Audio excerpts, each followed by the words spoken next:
Hey guys, so wala na kaming gano'n ang aming malungkot na vlog. Kasi po tungkol po ito sa aming aso na si Brown. Kamamatay lang po. Kami na magkwento, naiiyak ako. Kaganina po kaganina po is lumabas po kami ni Mama kaganina and sabi daw ni Lola is wala na po si Brown. Yung aso po namin na 3 years na. Lapit-lapit tayo para marinig. Siya lang po yung nagtagal sa amin na aso. Pero kasi lahat po ng aso namin namatay. Halos walang natira. Mahal na mahal po namin siya kaso wala na po eh.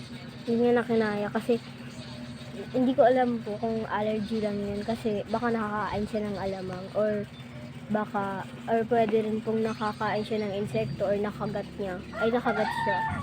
Kaya po, umiyak po kami kanina kasi nalaman namin sa lola namin na patay na daw yung aso namin. Opo. Tapos, sa YouTube hindi ka, nga.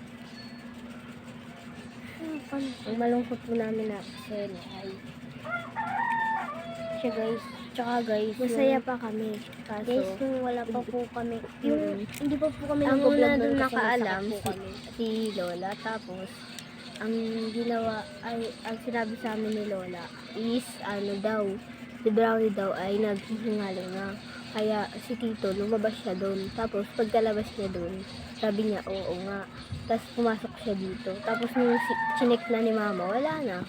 Matay na eh. Tapos guys, ang nakakamanghang eksena doon, nung tinignan namin siya, nakabaluktot. Tapos, dun umayos siya ng higa bago siya mamatay. Para daw para siguro di na kami mahirapan.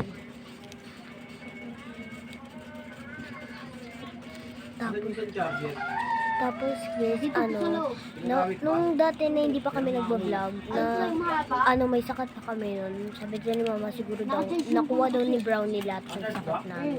Wala bang iba? Ito. Tapos ngayon, nagpapahinga na siya dito sa labas. Hindi mo ginagamit yung maliit? Hindi. Kaya po, ililibing na siya. Hihintay muna, dumigas. Kaya po, chinage nila yung flashlight para sa paglibing kay Brownie. So, malapit na rin po matapos yung video. And subscribe po kayo. Sana yung dami nila. Tapos yung last niya na buhay kaganina, hindi siya sa amin nakapagpaalam, guys. Kasi nasa loob kami, masasaya kami. Kaya yun, nung namatay siya, wala na kami nagawa. Tapos na guys yung video. Bye-bye.